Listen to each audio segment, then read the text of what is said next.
So what I'm going to do this week is I'm going to jump into the bounty hunter system. I'm kind of going to explain how it works, give you some information, what is my opinion and my take on it, and how will it play out within Veta, and also what's Intrepid and Steven's takes, how are they planning to change that, and what is the future plans for the bounty hunter system, and we'll just jump into that now. So what are bounty hunters? Well, bounty hunters will be jobbed with killing corrupted players. Now, to become a bounty hunter, you've got to gain a title, and the way you gain that title is when a military node reaches stage 4, so when you get to the town stage, which, if I'm right in believing, that's probably going to be a couple of weeks or a month in development. So early on in the game's life, you're probably going to be able to get these bounty hunters active within the world and getting out there using this system. But what I'm going to do now is I'm quickly gonna pop in a little clip of Stephen and Margaret discussing the bounty hunter system and answering a question. And then Ventharian wants to know, will only military nodes offer the ability to become a bounty hunter, or will all nodes do so? Jury's still out actually on that one. I know initially that was a function of the military node, but we may expand that process or that quest line, essentially that sign up, to include not only military nodes but also the affiliated nodes. So essentially the vassal nodes of military parent, or nodes that have perhaps a diplomatic alliance with a military node. They would receive an emissary that has that process as well for their citizens. So from that clip there, to me, it seems like they're kind of not 100% sure, and I don't think they should just double down on it being military nodes only. Personally, I don't think that's the right decision, and I think they're either kind of clicking on that it maybe isn't the best choice to be making. Now, if you lock it so they're only able to get the bounty hunter job from military nodes, it really limits how many, because you've got to go travel to that node, and some people might be in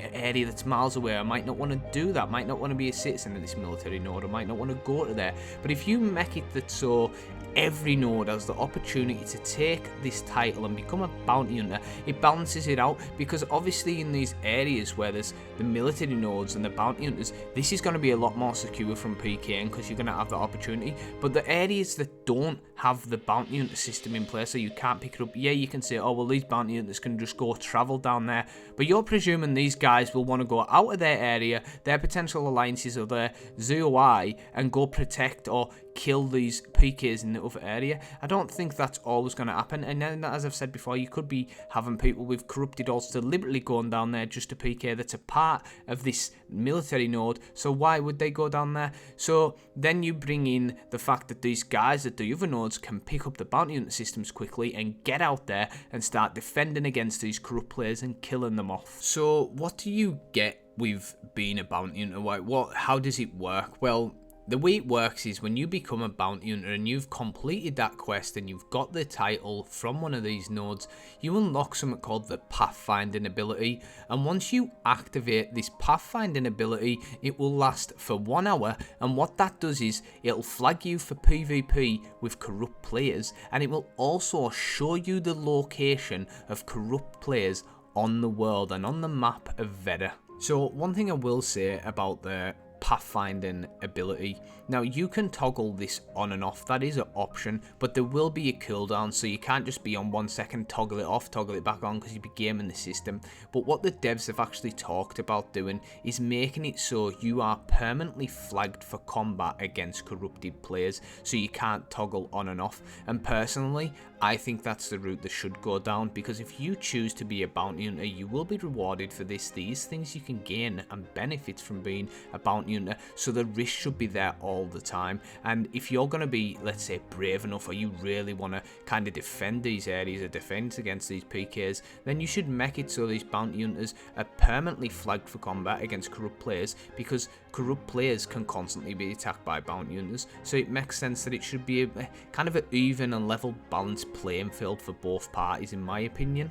And it also brings in that risk versus reward and that fun, that excitement of it. I think it's really cool, and I think it would play out a lot better if they did that, but that's just my opinion. I do like PvP, and maybe that will be a little bit too hardcore for some folk, but I think it'd be a better thing for them to implement into the game. The more a player progresses in the bounty hunter system, the more accurate players' locations are going to be. So the more you're playing, and maybe say there's achievements attached, the more you're doing these achievements, so you're unlocking this stuff within the bounty hunter system, the more pinpoint accuracy you're going to get of these players' locations. Now, if you're a better bounty hunter and there's someone else who's a bounty hunter, but you have a better location, you hear this guy is super corrupt, he's got some crazy loot on him or some crazy gear, word of mouth or whatnot, and you like, okay, I want to get this guy's notorious, I want, you know, the reputation of killing this guy, and I want the recording or the footage or whatnot.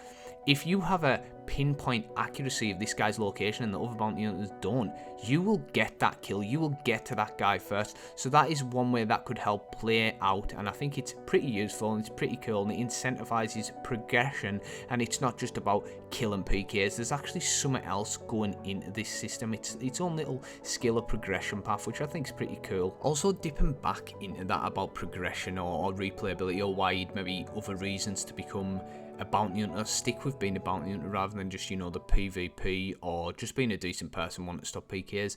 There is a title you can gain from the Node government that's called Chief Bounty Hunter.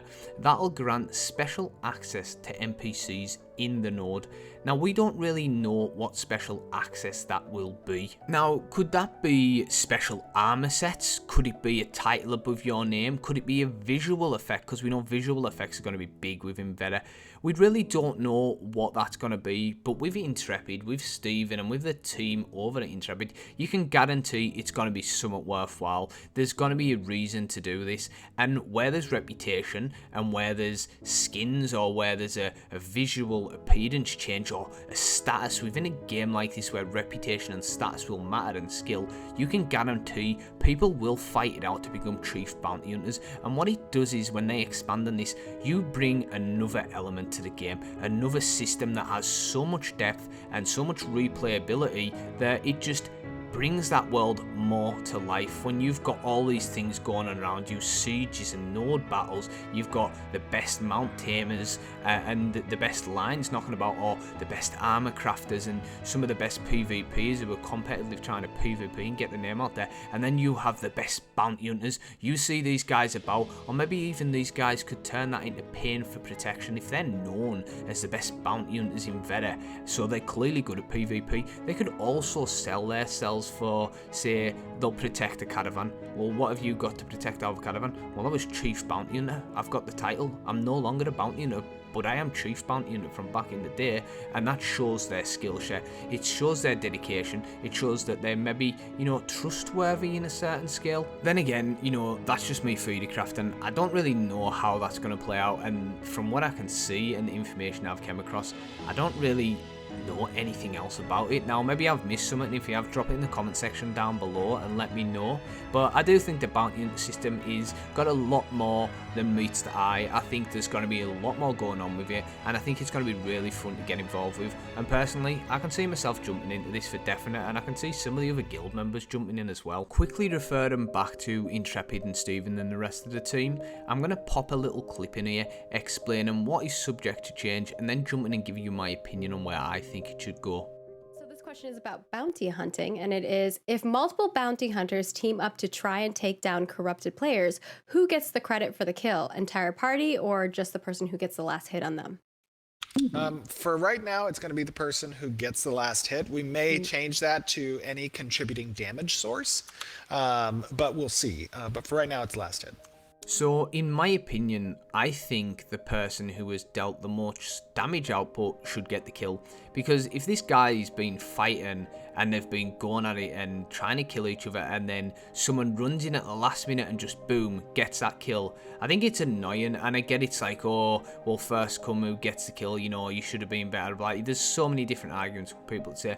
But I'm a PvPer, I'm not going to cry when someone kills me, but I just don't think this is fair, and I think it'd be annoying, because if this guy is really skilled and going out there, you will get guys that are bounty hunters that aren't that good, that follow other guys about, and they just steal their kills. So personally, I think it should be how much damage you've outputted on the guy they're rewarded to kill, rather than the last hit. I think the last hit kill thing is not ideal, and I don't think it's a very good idea to implement, in my honest opinion. But what I will say is it's not all bad for corrupted players. So corrupted players can kill bounty hunters back and they will gain no additional corruption. Not just that, it is said that when you're corrupted, these aren't just, you know, it's not all negative, these may be a potential benefit there. So when these corrupted players kill bounty hunters, they could also get rewards. So that kind of brings a whole different dynamic, people reasons, and you know, why people would want to become bounty hunters or why people would want to become corrupted. There's somewhat more than just being a PK there, and I think that's really good, and it incentivizes people to actually play these systems and use them correctly. On the last thing, what I will say is taverns can offer additional bounties to eliminate corrupt players. Now, I won't get into taverns on this video because I've made a separate video there, and I'll link that in the description. I'll pop it up on the screen so you can check that out. But you could have specific blacklist or kill list of certain people within taverns that are really good PvPers or corrupted players, that then you can go out and get these from them taverns and then go get the reward within the achievement system in the bounty hunter system, and also maybe get a little bit of gold or a separate reward from these guys who are running these taverns or guilds in that area. So that is bounty hunters summed up. Now personally, I think it's a really good thing they've implemented. I think it's going to be really exciting. It's going to be mixed in very well with all the other systems, and yeah, I can't fault them for implementing this. It's really cool, and I do think it's got an array of benefits, but I also do think this needs tweaked, it needs changed, and the stuff I've said in the video, in my personal opinion, I think this would be the better way of doing it. But you know, maybe folk have different opinions. What do you think? Do you think there's a better way of doing this? Do you totally disagree? You don't want to see the corruption system?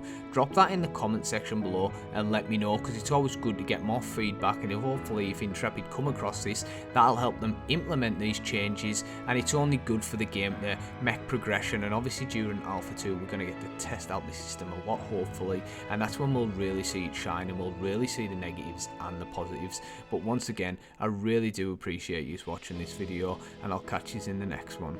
Cheers.